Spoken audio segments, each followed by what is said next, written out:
ఒక ఎయిర్పోర్ట్, 2 శంకుస్థాపనలు, 3 ప్రభుత్వాల ప్రయాణం. ఇప్పుడు 2 పార్టీల మధ్య భారీ క్రెడిట్ వార్ జరుగుతుంది. భోగాపురం ఎయిర్పోర్ట్ చంద్రబాబు నాయుడు కల అంటుంది తెలుగుదేశం పార్టీ. భూములు సేకరించి జిఎంఆర్ను తీసుకొచ్చి నిర్మాణం మొదలుపెట్టింది వైఎస్ జగన్ ప్రభుత్వం అంటుంది వైసీపీ. ప్రస్తుత కూటమి ప్రభుత్వంలో చంద్రబాబు నాయుడు, నారా లోకేష్ ప్రత్యేకంగా దృష్టి పెట్టడం వల్లే పనులు వేగంగా పూర్తయ్యాయంటుంది టీడీపీ. మరి అసలు నిజమేది? భోగాపురం ఎయిర్పోర్ట్ ఎవరి ఘనత? చంద్రబాబుదా, వైఎస్ జగన్దా? వెల్కమ్ టు తెలుగు రాజ్యం టాప్ స్టోరీ విత్ అనుష. అసలు ఈ భోగాపురం ఎయిర్పోర్ట్ ఎవరిది? వైఎస్ జగన్దా, లేకపోతే చంద్రబాబుదా? లేక ఒక ప్రభుత్వం ప్రారంభించి మరో ప్రభుత్వం నిర్మాణంలోకి తీసుకొచ్చి ఇంకోసారి వచ్చిన ప్రభుత్వం పూర్తి చేసిన ఉమ్మడి విజయమా? పొలిటికల్ స్టేట్మెంట్స్ పక్కన పెడితే ల్యాండ్ ఎక్విజిషన్ ప్రాపర్టీస్ ఆధారంగా అసలు కథ చూద్దాం. ఇప్పుడు భోగాపురం ఎయిర్పోర్ట్ ఎంత పెద్ద ప్రాజెక్ట్ అంటే ముందుగా కొన్ని ముఖ్యమైన నెంబర్స్ చూడాలి. భోగాపురం వద్ద నిర్మించిన ఈ గ్రీన్ ఫీల్డ్ ఎయిర్పోర్ట్ పేరు అల్లూరి సీతారామరాజు అంతర్జాతీయ విమానాశ్రయం. ఈ ఎయిర్పోర్ట్ కోసం సమకూర్చిన భూమి సుమారు 2200 ఎకరాలు. ఫేజ్ 1 ప్రాజెక్ట్ అంచనా ప్రకారం 4592 కోట్లు. తాజా అంచనాల ప్రకారం మొత్తం నిర్మాణ విలువ దాదాపు 4700 కోట్లు పైగా చేరింది. ఇక రన్వే పొడవు 3800 మీటర్లు. మొదటి దశలో సంవత్సరానికి 60 లక్షల మంది ప్రయాణికులు నిర్వహించే ఒక సామర్థ్యం కలిగి ఉంటుంది. అదే భవిష్యత్తులో దీనికి దాదాపు 1.8 కోట్ల ప్రయాణికుల సామర్థ్యానికి విస్తరించే అవకాశం కూడా ఉంది. అంటే ఇది కేవలం విశాఖకు ఆల్టర్నేటివ్ ఎయిర్పోర్ట్ కాదు, ఉత్తరాంధ్ర భవిష్యత్తును మార్చగల ఒక భారీ ఇన్ఫ్రాస్ట్రక్చర్ ప్రాజెక్ట్ అని చెప్పుకోవాలి. కొత్త ఎయిర్పోర్ట్ ఎందుకు అవసరమైంది? విశాఖలో ఇప్పటి వరకు ఉపయోగిస్తున్న ఎయిర్పోర్ట్ పూర్తిగా సివిల్ ఎయిర్పోర్ట్ కాదు. అది భారత నావల్ ఎయిర్ ఫోర్స్కి చెందిన ఐఎన్ఎస్ డేగా ఎయిర్ బేస్లో పనిచేసే సివిల్ ఎన్క్లేవ్. దీంతో ఫ్లైట్స్ పెంచడం, ఇంటర్నేషనల్ సర్వీసెస్ విస్తరించడం, కార్గో ఆపరేషన్స్ అభివృద్ధి చేయడంలో ఈ పరిమితులు అయితే ఉన్నాయి. విశాఖ వేగంగా పెరుగుతుంది కాబట్టి విజయనగరం, శ్రీకాకుళం జిల్లాకు మెరుగైన ఎయిర్ కనెక్టివిటీ అనేది చాలా అవసరం. Industries, tourism, pharma, sea food supply and ఎక్స్పోర్ట్స్కి కూడా చాలా అవసరం. ఈ అవసరాల నుంచి భోగాపురం ఎయిర్పోర్ట్ ఆలోచనలు ముందుకు వచ్చింది. అసలు చంద్రబాబు నాయుడు గారి ప్రభుత్వం 2014లో రాష్ట్ర విభజన తర్వాత ముఖ్యమంత్రి నారా చంద్రబాబు నాయుడు గారి నేతృత్వంలో టీడీపీ ప్రభుత్వం భోగాపురం ప్రాజెక్టును వేగంగా ముందుకు తీసుకెళ్లింది.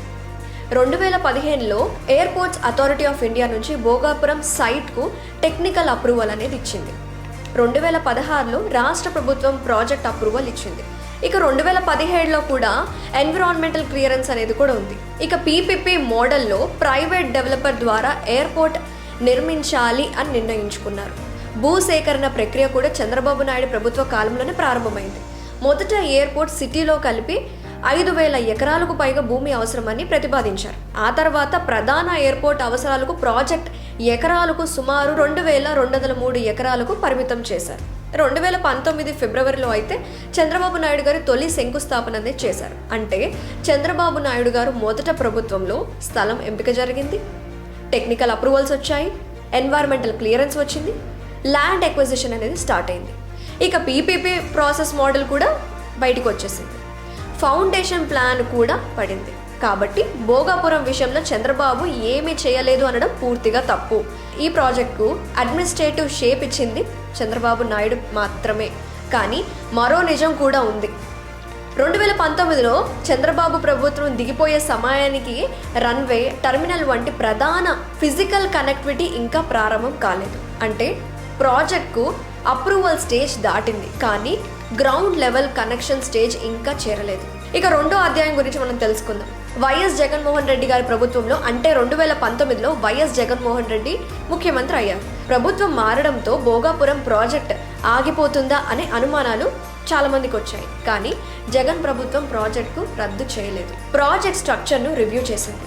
ఇక 2020లో జిఎంఆర్తో కనెక్షన్ అగ్రిమెంట్స్కి ఖరారు కూడా చేసేశారు. ప్రభుత్వ భూమిని సమకూర్చాలి. జిఎంఆర్ తన పెట్టుబడులతో ఎయిర్పోర్ట్ను నిర్వహించాలి. ఇదే పీపీపీ మోడల్. జగన్ ప్రభుత్వ కాలంలో మిగిలిన భూసేకరణ, పరిహారం, అలాగే రీహాబిటేషన్ అండ్ ఈ ల్యాండ్ హ్యాండ్ ఓవర్ వంటి కీలక పనులు కొనసాగాయి అన్నమాట. మొత్తం మీద 2203 ఎకరాల భూమి ఎయిర్పోర్ట్ ప్రాజెక్టుకు అందుబాటులోకి వచ్చేసింది. ఇక ల్యాండ్ ఎక్విజిషన్, కంపెన్సేషన్, రీహాబిలిటేషన్ కోసం రాష్ట్రం సుమారు 967 కోట్లు ఖర్చు చేసిందని వైసీపీ చెబుతుంది.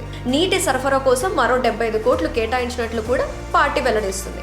అయితే ఇక్కడ ఒక చిన్న క్లారిఫికేషన్ అవసరం. 967 కోట్ల మొత్తం వైసీపీ ప్రకటిస్తున్న ఫిగర్. అయితే టీడీపీ, వైసీపీ ప్రభుత్వాల కాలంలో విడివిడిగా ఎంత డబ్బు ఖర్చు చేశారనేది పూర్తి ఎఫిడవిట్ అనేది స్పష్టంగా లేదు. అందుకే మొత్తం ల్యాండ్ క్రెడిట్ను ఒక ప్రభుత్వానికి ఇవ్వడం సరైనది కాదు. భూసేకరణ చంద్రబాబు కాలంలో ప్రారంభమైంది. మిగిలిన ల్యాండ్ ఇష్యూస్ అలాగే R&R, GMRకు హ్యాండ్ ఓవర్ ఇలా జగన్ కాలంలో ముందుకు వెళ్ళాయి. జగన్ రెండోసారి శంకుస్థాపన ఎందుకు చేశారని తెలుసుకోవాలి మనం. 2023 మేలో జగన్మోహన్ రెడ్డి గారు భోగాపురం ఎయిర్పోర్ట్ నిర్మాణ పనులకు మరోసారి శంకుస్థాపన చేశారు. అప్పుడు టీడీపీ ప్రశ్నించింది. 2019లో చంద్రబాబు శంకుస్థాపన చేస్తే జగన్ మళ్ళీ ఇప్పుడు ఎందుకు చేశారు అని వైసీపీ వాదన నేరుగా ఉంది.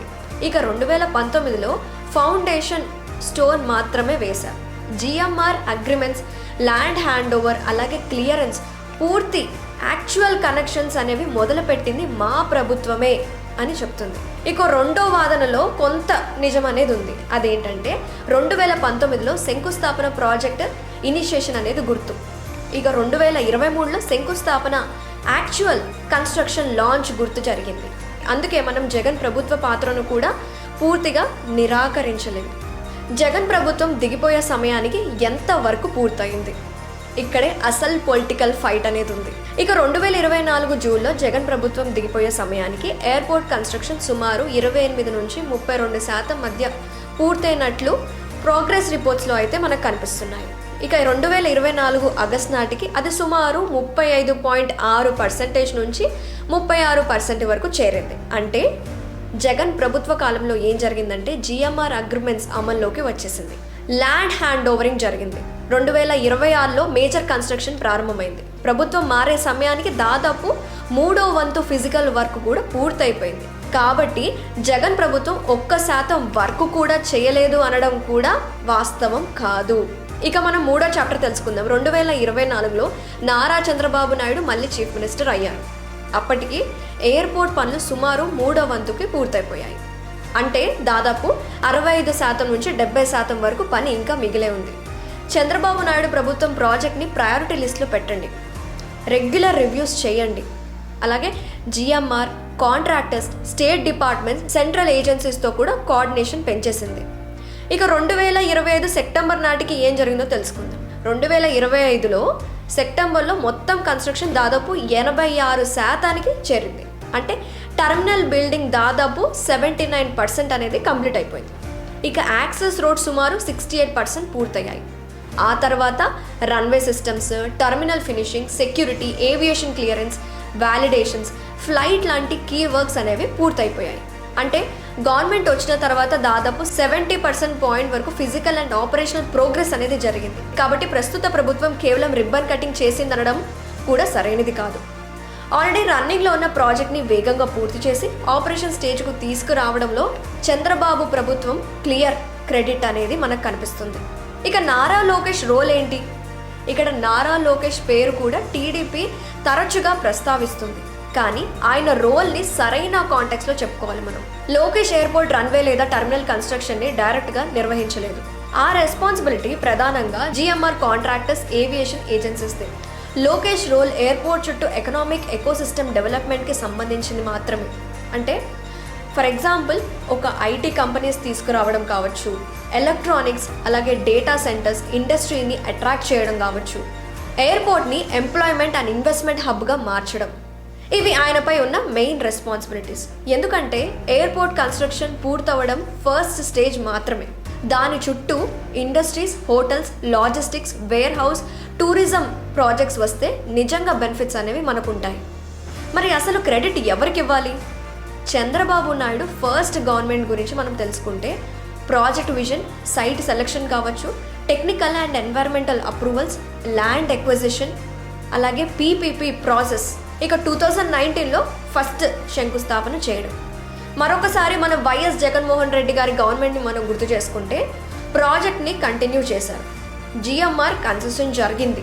అలాగే అగ్రిమెంట్స్ని అమల్లోకి తీసుకురావడం జరిగింది. ల్యాండ్ హ్యాండ్ ఓవరింగ్ ప్రాసెస్, ఇక 2023లో యాక్చువల్ కన్స్ట్రక్షన్ ప్రారంభించడం, ఇక సుమారు 3/4 ఫిజికల్ వర్క్ కూడా పూర్తయింది అని మనం చెప్పుకోవాలి. ఇక చంద్రబాబు గారి ప్రభుత్వం గురించి మాట్లాడుకుంటే ఇక మిగిలిన వర్క్స్ని వేగంగా పూర్తి చేయడం, terminal runway systems connectivity works కావచ్చు, సెంట్రల్ క్లియరెన్స్ తేవడం, వ్యాలిడేషన్స్, ఇవన్నీ ఎయిర్పోర్ట్కి సంబంధించిన పనులన్నీ ఆయన తీసుకురావడం జరిగింది. ఇక నారా లోకేష్ గురించి మనం తెలుసుకుంటే ఎయిర్పోర్ట్ చుట్టూ ఇన్వెస్ట్మెంట్స్, ఐటీ ఇండస్ట్రీస్, ఎంప్లాయ్మెంట్ ఎకోసిస్టమ్ని తీసుకురావాలన్న కీ రెస్పాన్సిబిలిటీ ఆయన మీద ఉంది.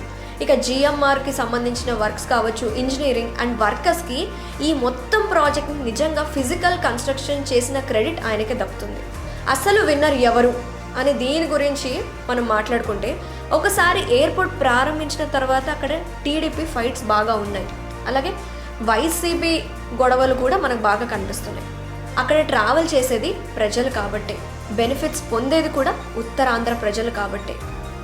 విశాఖ గ్లోబల్ కనెక్టివిటీ అనేది పెరుగుతుంది, విజయనగరంకి కొత్త ఎకనామిక్ ఐడెంటిటీ అనేది వస్తుంది, శ్రీకాకుళం ప్రజలు ప్రయాణించడానికి కూడా సులభం అవుతుంది. ఇక కార్గో టెర్మినల్స్ ద్వారా సీ ఫుడ్స్, ఫార్మా, అగ్రికల్చర్ ప్రొడక్ట్స్కి ఎక్స్పోర్ట్ ఆపర్చునిటీస్ కూడా వేగంగా పెరుగుతాయి. ఇటు పక్క చూసుకుంటే hotels, transport, logistic, retail, tourism సెక్టార్లో కూడా జాబ్స్ వచ్చే అవకాశాలు ఉంటాయి. కానీ ఎయిర్పోర్ట్ ఒకటే డెవలప్మెంట్కి తీసుకురాదు, దానికి రోడ్స్ కూడా కావాలి, పబ్లిక్ ట్రాన్స్పోర్టేషన్ కూడా అత్యవసరం, మనకి ఇండస్ట్రీస్ కూడా కావాలి, cargo facilities, skill development centres కావాలి. మరి ఈ రెస్పాన్సిబిలిటీ ఇప్పుడు చంద్రబాబు నాయుడు గవర్నమెంట్, నారా లోకేష్, కేంద్ర మంత్రి రామ్మోహన్ నాయుడు గారి లీడర్షిప్ పై ఉంది. ఇక ఓవరాల్గా చూసుకుంటే భోగాపురం ఎయిర్పోర్ట్ ఒక లీడర్షిప్ విజయం మాత్రం కాదు, చంద్రబాబు నాయుడు గవర్నమెంట్ ప్రాజెక్ట్కి రూపం ఇచ్చింది. ఇక వైఎస్ జగన్మోహన్ రెడ్డి గారి కన్స్ట్రక్షన్ స్టేజ్లోకి తీసుకెళ్ళింది. మళ్ళీ వచ్చిన చంద్రబాబు నాయుడు గవర్నమెంట్ దీన్ని పూర్తి చేసి ఆపరేషన్ స్టేజ్కు తీసుకొచ్చారు. ఇప్పుడు నారా లోకేష్ ముందు ఇప్పుడు మరో ఒక పెద్ద ఛాలెంజ్ ఉంది. ఎయిర్పోర్ట్ చుట్టూ ఇండస్ట్రీస్, ఇన్వెస్ట్మెంట్, ఎంప్లాయ్మెంట్ తీసుకురావాలి, ఖచ్చితంగా తీసుకురావాలి. అప్పుడే ఈ ఎయిర్పోర్ట్ అసలైన గోల్ నెరవేరుతుంది. కాబట్టి క్రెడిట్ వార్ పొలిటికల్ పార్టీస్కి వదిలేద్దాం. ప్రపంచ స్థాయి ఎయిర్పోర్ట్ని అందుకుంటున్న ఆంధ్రప్రదేశ్ ప్రజలకు అభినందనలు.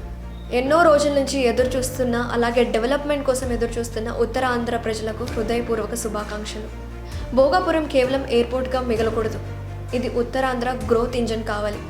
యువత ఎంప్లాయ్మెంట్కి హబ్ అవ్వాలి, రైతులకు, వ్యాపారులకు ఇదొక ఎక్స్పోర్ట్ గేట్వే కావాలి, ఆంధ్రప్రదేశ్ని ప్రపంచంతో కలిపే ఒక కొత్త గేట్వే కావాలి. శంకుస్థాపన ఎవరు చేశారనేది పొలిటికల్ హిస్టరీ చెప్తుంది, కానీ భోగాపురం ఉత్తరాంధ్ర జీవితాలను ఎంత మార్చిందనేదే అసలు విజయం. హలో, తెలుగు రాజ్యం ఛానల్ చూస్తున్నారా? సామాజిక, రాజకీయ జీవన చిత్రణే తెలుగు రాజ్యం. అతిశయోక్తులు, అసత్యాలు ఉండవు. రాజకీయ కోణం కాదు, ప్రజా కోణమే కొలబద్ద. తెలుగు రాజ్యం వీక్షణ మీ ఉత్తమ అభిరుచికి నిదర్శనం.